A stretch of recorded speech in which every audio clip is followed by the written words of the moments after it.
Today is going to be one of those awkward and difficult topics, but inshallah, as usual, will be a benefit, inshallah ta'ala. As you're all aware, the situation in Syria is becoming quite difficult right now, and our du'as are for the people of Syria.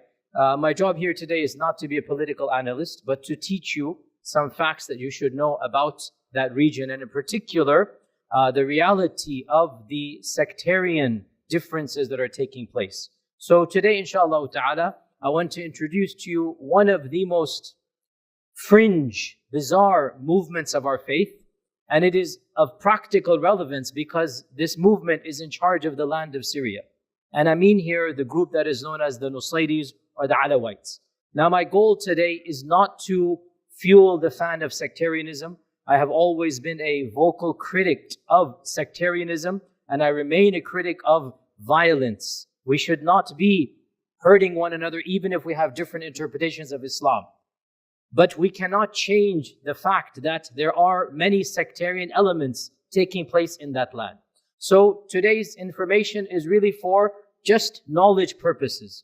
As for actual, sectarian warfare going on, I have always been opposed to this. But the fact of the matter is, when you bring in sectarian politics and when you have people being killed, it is understandable they're going to stand up and defend themselves, right? So with this disclaimer, today's topic is going to be about who is this group? What is this group that call themselves the Alawis, the Nusayris? We begin with a brief introduction. We're talking about one of the strands of Shi'i Islam. Now, Shi'ism is a very complex and very nuanced spectrum. It begins from something very close to Sunnism and it works its way all the way out to the fringe. And the movement that is closest to Sunnism is, for example, Zaydism. This is the very closest movement. And Zaydis are in Yemen, and Zaydis are in that awkward spectrum where the Shia consider them Sunni and the Sunni consider them Shia. I'm not joking. Zaydis are smack in the middle. The Sunnis consider them to be the beginning of Shi'ism. And the other Shia say, no, you're the end of Sunnism. So they're in that middle. We'll talk about Zaydism maybe another day. The next movement after Zaydism is the famous largest group of Shi'ism called Twelver or Imami Shia. And these are the ones that believe in 12 Imams. These are the ones that are predominant in Iran and other places. And this is the largest demographics of Shi'i Islam. Zaydis are very small, less than 5-10% of Shi'ism. 12er Shi'ism is probably 80% of Shi'ism. You move on one more, and then you get Ismailism. And Ismailism is probably another 7-8% of Shi'ism. So Ismailism is another strand called Seveners, and for the Indian Pakistanis, you know them as the Bohra or the Aga Khanis, Nizaris. For the Arabs, there's a Duruz strand, very, very small strand. All of this is Ismailism. Then you move to the other. Now we're talking about the most fringe. That's our topic for today. And this movement actually goes back to an ancient movement called the Ghulat movement. The Ghulat are literally extremists. Now, I'm not using this term. The term Ghulat is used by both Sunni scholars and 12er Shi'i scholars. This is the key point here. The term Ghulat al-Shia is not something I am inventing in this year. The term Ghulat al-Shia goes back to the first books ever written about Islamic theology from both Sunnis and from Shia, 12er Shia, Imami Shia. The Imami Shias, for example, one of their great scholars, An-Nawbakhti, and also Al-Qummi and others, they have Firaq al-Shia, they have an entire book about Tashayyur. And they have a category called Ghulat, the extremists. They call this group the Ghulat. This isn't coming from me. We also call them the Ghulat. What is the main distinction between the Imamis and the Ghulat?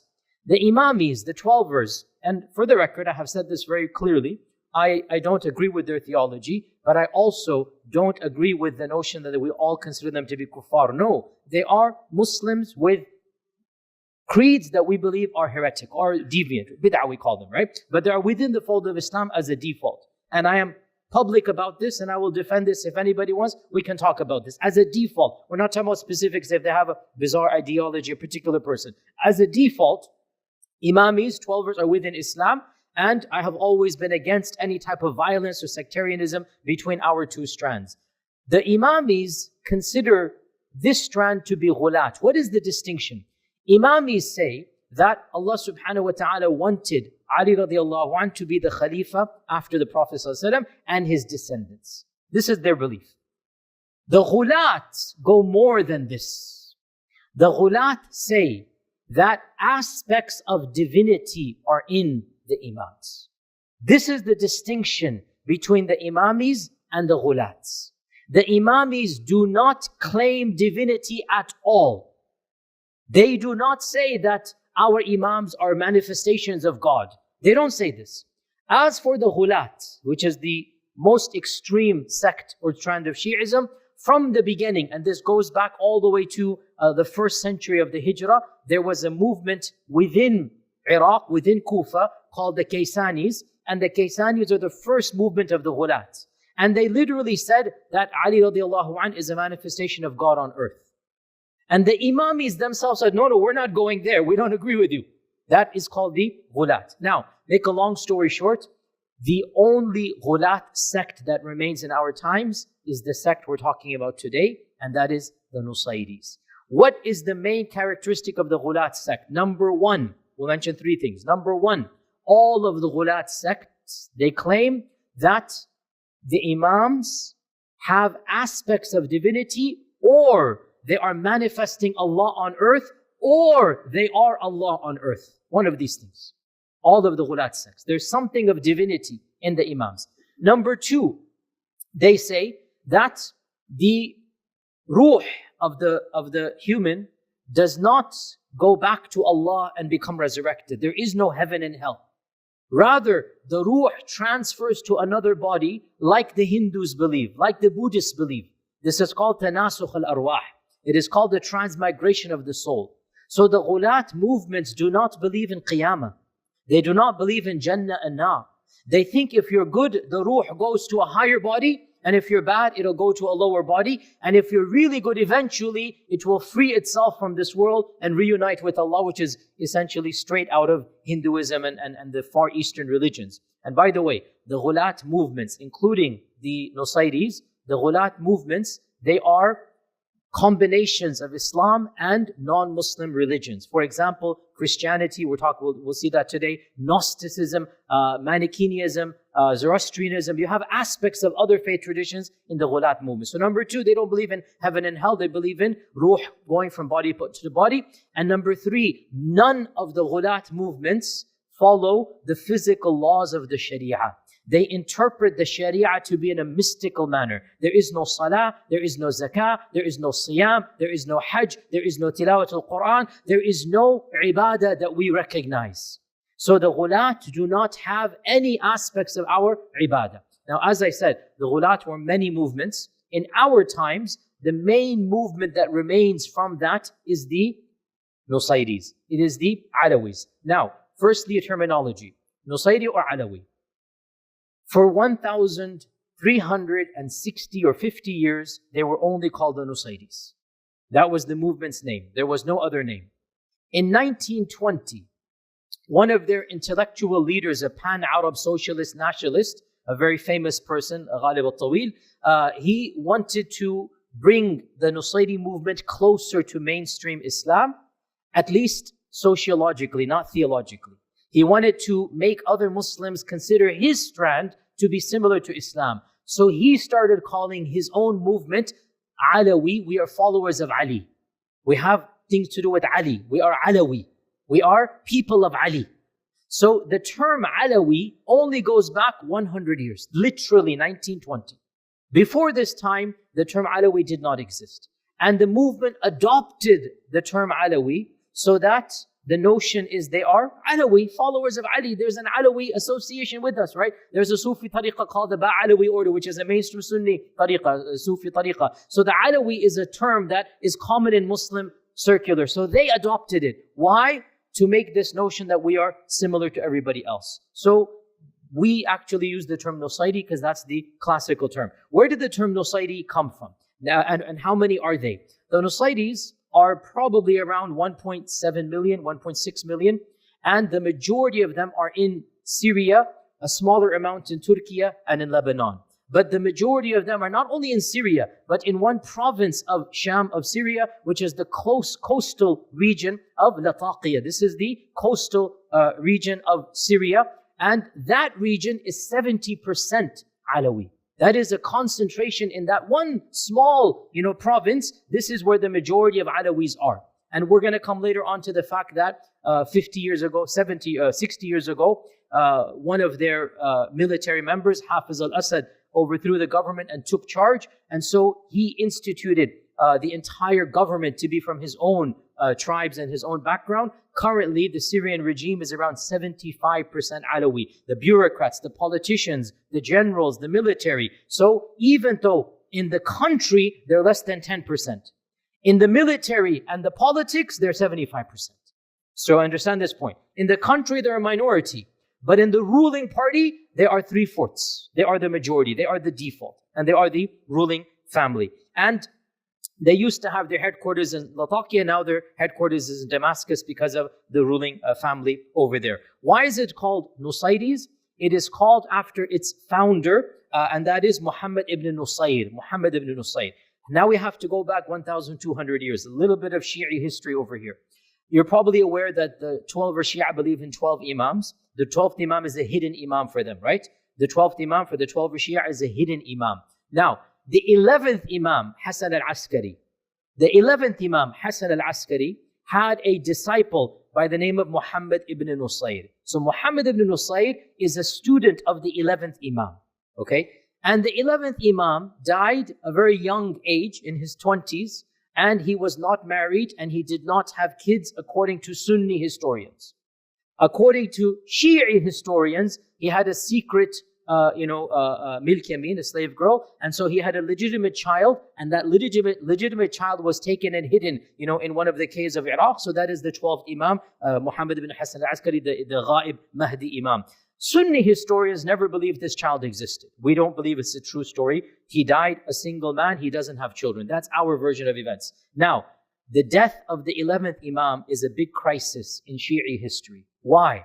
Because the Imam died and doesn't have a son.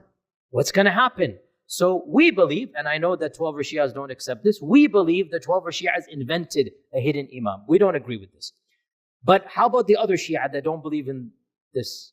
This is where Muhammad ibn Nusayr comes along. And Muhammad ibn Nusayr invents a new theology, a new ideology, which eventually becomes Nusayrism, right? So Muhammad ibn Nusayr began claiming that the 11th Imam is a manifestation of God, and he, Muhammad ibn Nusayr, is the bab or the door to the Imam. And so he begins preaching a new ideology. In fact, when Hassan al-Askari died, the Shi'i movement split into 15 firqas, 15 strands, because it was a crisis. When the Imam dies, one of those strands becomes 12er Shi'ism, another strand becomes Nusayrism. So here's a key point. Nusayrism and 12er Shi'ism, they go back to the same strand. Nusayrism is not a part of Ismailism. Nusayrism broke away from 12er Shi'ism, and it retained some of the original teachings of the Ghulat movement. So, long story short, Muhammad ibn Nusayr began preaching a message. One of his students, Abu Abdullah al-Husayn ibn Hamdan al-Khasibi, was one of the main architects of the theology. Al-Khasibi's grandson, Maymun ibn al-Qasim al-Tabarani. These three names are the main names you need to be aware of. Al-Khasibi and his grandson, al-Tabarani. They were the ones who fled to Syria and began preaching to a small group of Christians in Latakia. So it was these Christians who converted to their version of Islam, and those descendants are what we now call Nusayris. Okay? So it was Al-Khasibi and his grandson who fled because they were exiled by the state. They were not allowed to preach. So they fled to the regions far away, and they fled to these coastal towns, and they converted the non-Muslims there to their version of Islam. Generally speaking, people do not convert to a Nusayri theology. They're not active in preaching. And here's another key point. Nusayrism, like all of the Ghulats, Nusayrism does not teach its own followers their theology. Its own followers are not taught what it means to be a Nusayri. Rather, there's a hierarchy, and a few of the select elites, the khassa, a few of the elders are chosen by the elite to teach their theology to. The rest are left, they're called Amma Awam. The rest are left in darkness. And it is forbidden for a Nusayri to tell non-Nusayris about their beliefs. Their books are not printed. Their ideology is not public. They don't have seminaries. They don't have shuyukh that go study. It is simply handed down in their very elite circles. Not even the average Nusayri can tell you what they actually believe. Nusayrism has become a cult that the members are born into, and they don't even know what they believe. It's just a gang, really. And that explains a lot of what you see in that region, because in reality, they don't even know what they believe. And it's only been recent where non-Muslims who are intrigued, they've tried their best to uncover their books, they've tried their best to find their manuscripts, and modern, the Western Academy has actually done a great amount of research in what they actually believe. But the problem comes, what they believe is only amongst the khassatul khassa, they're elite. The average Nusayri is not capable, nor is he allowed to tell you what they actually believe. This is one of the ironic things of their faith. They're not even taught their faith. And they're told to just follow their traditions and elders. And the actual beliefs are not something that the average Nusayri would know. But we know this because plenty of research in the last 150 years has been done by non-Muslims. And here's an interesting story as well in this regard, that they are so secretive in this regard that by penalty of death, they will kill anybody who reveals their religion. And what happened was in the 1860s, 1863, a Nusayri converted to Christianity because the French came to Syria at that time. They began preaching Christianity. So a Nusayri by the name of Sulaiman al-Adani converted to Christianity. And he fled from his region. And he took some of the books. He was one of the elders, one of the khassa. He took some of the books and he wrote an exposition of the Nusayris. He exposed the Nusayris. And this book is called Al-Baqura al-Sulaymaniya. Al-Baqura al-Sulaymani. Actually, I have a copy of this and I approved this book. It's a difficult book to acquire, but it is available if you search for it. So it is called Al-Baqura al-Sulaymaniya. This is in 1863. He wrote this book. And he describes his own experiences, his own beliefs. He describes his own rituals in which he participated in. And he was one of the first people 130 years ago to expose the reality of what Nusayris believe. And he mentioned that as a part of their salah, they drink wine. Their rituals, they drink wine, which is a Christian notion. They believe the blood of Hussein is in that wine, just like Christians believe the blood of Jesus. Literally, you see Christianity over here. As a part of their ibadah, they're drinking cups of wine. And he mentioned as well that they believe in the divinity of Ali and other things of this nature. The Nusayris convinced him to come back on some family issue and whatnot. They convinced him to come back. He came back to that land and they literally pounced on him, cut him up, burnt him alive to make an example that you don't dare expose our secrets to other people. There's a famous incident that took place where he was literally coaxed and tricked to come back and they executed him. Now, what is some of their beliefs? What are some of their beliefs? So we said already the name Nusayri goes back to Muhammad ibn Nusayr. What are some of their beliefs? I'm sorry, I'm going to really confuse you guys because the beliefs are not simple for us to understand. They are Gnostic, they are Manichaean, they are Zoroastrian, they are not Islamic. And you have notions of Christianity. So one of the things they believe, Trinity. They believe in a Trinity. They believe in three manifestations of God. And they call it Al-Ma'na, Al-Ism, and Al-Bab. Sorry to confuse you, this is the reality. Al-Ma'na, Al-Ism, and Al-Bab. And they believe Al-Ma'na is the original, Al-Ism is the manifestation, and Al-Bab is the door to get to both of them. And in this case, Al-Ma'na, which is the original, is, now listen to this carefully, is how Allah manifests Himself on earth. Allah shows Himself through the Ma'na. And the Ma'na chooses the Ism, and the Ism and the Ma'na both then have created the Bab. So the Ma'na and the Ism are both uncreated like the Father and the Son. The Ma'na and the Ism are somehow both divine. So there is this type of Trinity over here in this regard. And every generation has this type of Trinity. They believe in the repetition of history over and over again. So in the time of Adam and Seth and others were there, in the time of Yusha, in the time of Musa, in the time of Isa, and then in the time of the Prophet ﷺ. Now we have the same Trinity here. And here is where it gets completely ghulat. The ma'na, according to them, is Ali, the original. The ism is Muhammad sallallahu alaihi wasallam, and the bab is Salman al-Farisi. So it is as if the ma'na chose the ism. To be very simplistic, Ali radiallahu anh, according to them, is a manifestation of Allah. He chose the ism, the Prophet sallallahu alaihi wasallam, and the both of them then created the bab, Salman al-Farisi. This is their trinity in this issue. Now, once again, the point being, simplistically, we say they're saying Ali is God.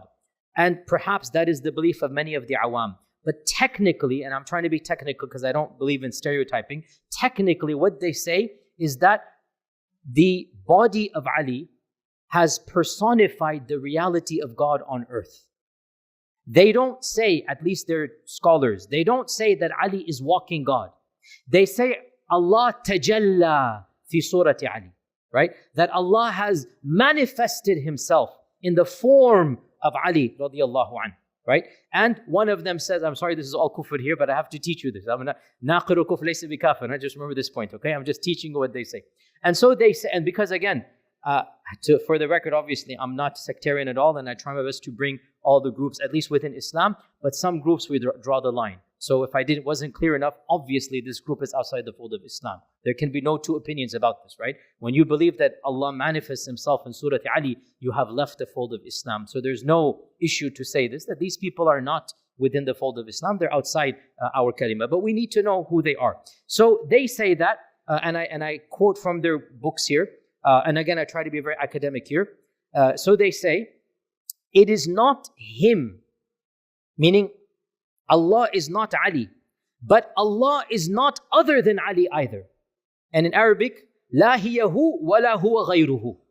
Okay? Again, this is their mystical interpretation, right?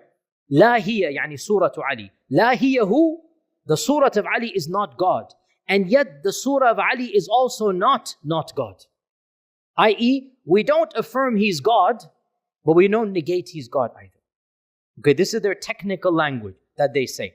And so God, Allah manifested Himself 7 times on earth. The last of them was in Surah Ali, in the Surah of Ali. And therefore, Ali radiallahu an created from His light Muhammad sallallahu alaihi wasallam. This is their version, right? From His light, from His nur, Muhammad sallallahu alaihi wasallam came. When I say created, it's again technical. I shouldn't say created because they will say fayadan. They will say that it just came through. That originally it was Ali, and then Muhammad sallallahu alaihi wasallam comes, and then from the both of them you have the Bab or Salman al-Farisi. And they also say then that Jesus Christ was the previous embodiment of God, just like Ali was this. So they have that special status of Ali radiallahu anh, and they have their own versions of the other prophets as well. They also believe that wine, as I said, khamr, it is a symbol of the death of Hussein. And so drinking wine in their rituals symbolizes that Hussein radiallahu anh has basically almost died for their sins, like Christians believe. That notion is there, like Christianity believes as well. They believe that, this is very, I'm sorry to say this, but I'm just teaching what they say. Just like Allah manifests Himself in a Trinity, so too Iblis manifests himself in a Trinity in every one of these cycles. So Iblis also has 3. And so in the time of Musa, they say there was Fir'aun and Haman and Qarun. In the time of the Prophet ﷺ, astaghfirullah, but that's what they say, it was Umar, Abu Bakr and Uthman radiallahu anh, right? And Umar is the main. Umar becomes the asl.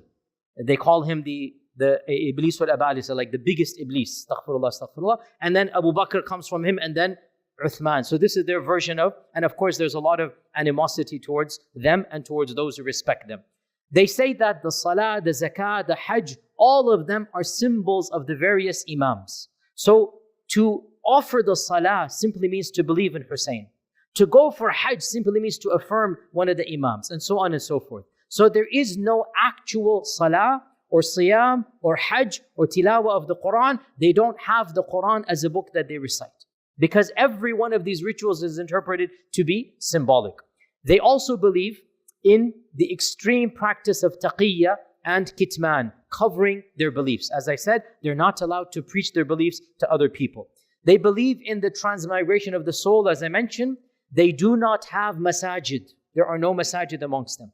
And their rituals are done in the homes of their teachers, of their shuyukh, they call them, right? Their rituals are done in the homes of the elite, and only men participate in the rituals. Women do not have any teaching. Women do not have any rituals. Women have no idea of their beliefs. They are not, now this has led to the accusation that they think that women are not human or don't have souls. As far as I'm aware, I wasn't able to find this phrase, but for sure, they don't view women to be worthy of rituals and worthy of teaching. So women are excluded from all ceremonies, and women are excluded from all teaching. And as we said, only a small group amongst them, they're called the khassa, are taught their theology and become leaders. The bulk of them, 80-90%, they remain amma, juhal, they are not taught. And the durus are similar to this, by the way, they have a similar notion. Now, what is the stance of the 12 Shia with regards to the ghulat? Here we find an interesting point. For most of Islamic history, the 12 Shia considered the ghulat to be kuffar, or at least extreme heretics. And great Shi'i scholars, such as Al-Majlisi, Al-Baqir Al-Majlisi, such as Al-Tusi, these are classic icons of the 12 Imams. They said the Alawis or the Nusayris are outside the fold of Islam, or they are, Ahl al-Bid'ah, very, extreme people. We don't view them as being correct.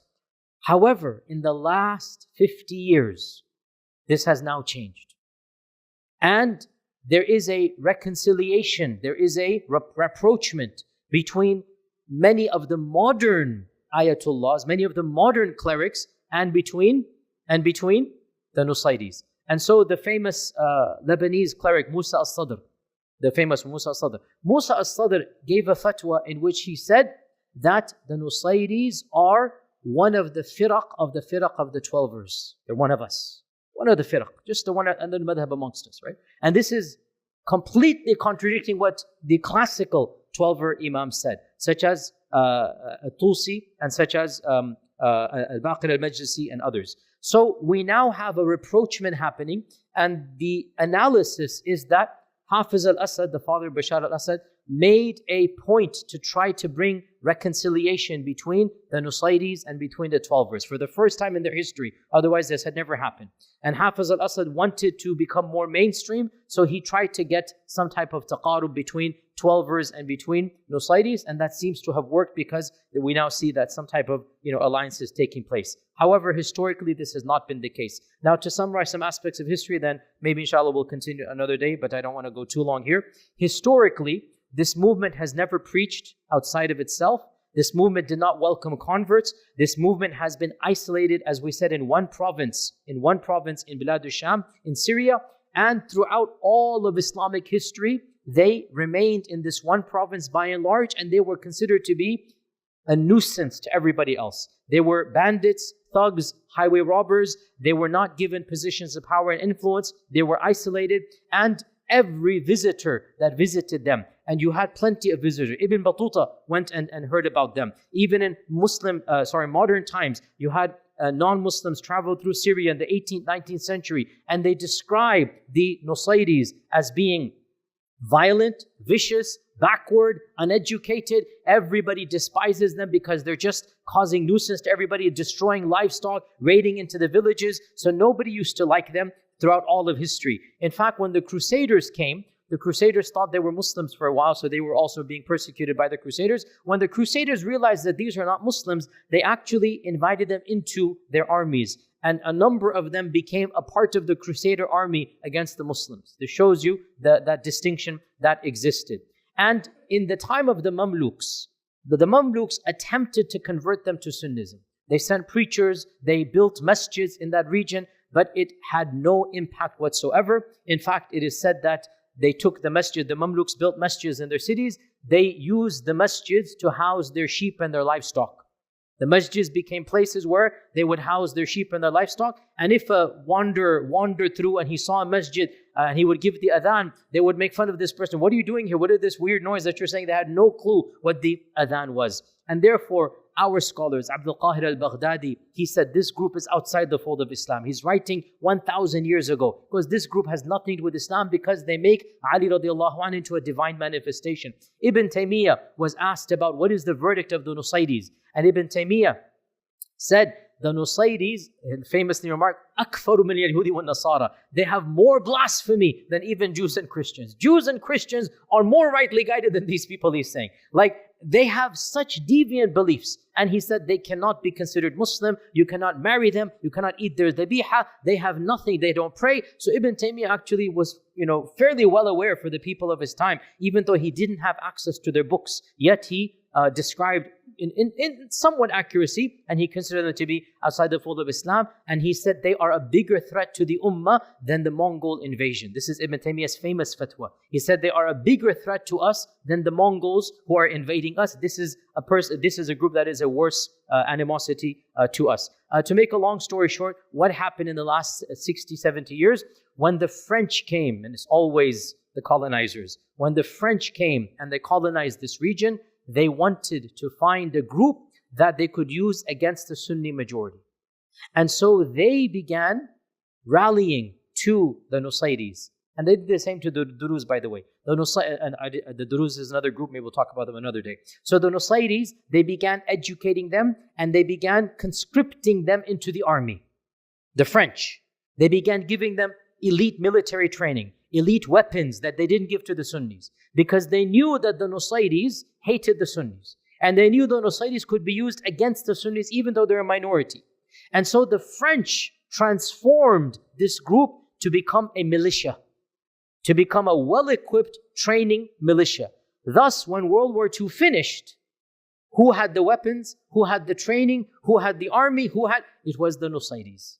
Long story short, they were the ones who then overthrew the ruling parties, and one amongst them, a young lieutenant by the name of Hafiz al-Assad, he was a part of the overthrowing group in the 60s, and then he did a coup amongst his own group, and he overthrew his own friends in 1970, and in 1970 he declared himself to be the leader and the president, and this was a shock because they're a minority, and they were a despised minority. But in 1970, he declared himself to be the ruler of Syria, and he was a very brutal, all the Syrians know this, all the people know this, he was a very brutal dictator, did not allow any type of dissent, a very secret military police force, and in his reign, his group, the Nusayris, were given the dominance in the land, and then of course his son has taken over, as you're aware, and now we have this reality going on here. So to conclude, the Nusayris are the most extremist Shiite interpretation in all of human history.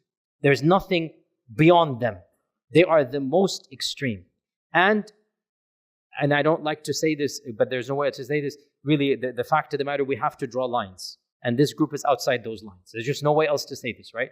Even if we don't want to preach violence, that's a separate thing altogether. We have to speak factually. Once you say that God manifests himself in a human being, khalas, there is no kalima.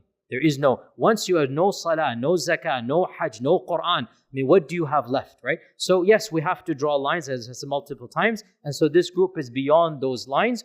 And even if we consider them outside the fold, had they remained in their province and done what they've done, we would not want to hurt them and they don't want to hurt us. But unfortunately, what has happened is this movement has been violent. This group has been tyrannical. This group has destroyed its own country. And so what has happened is happened, and that's a political analysis beyond the scope. My goal today was to explain to you who this group are and what they believe. And we ask Allah subhanahu wa ta'ala to protect the brothers and sisters that we have in Syria, our Sunni brethren there. We ask Allah subhanahu wa ta'ala to allow tyranny to be overthrown, to justice to prevail, and to protect all the innocent lives of that region. Jazakumullahu khair. Assalamu alaikum wa rahmatullahi wa barakatuh. فيا ذلي ويا خجلي إذا ما قال لي ربي أما استحييته تعصيني ولا تخشى من العتب وتخفي الذنب عن خلقي وتأبى في الهوى قربي، فتب مما جنيت عسى تعود إلى رضا.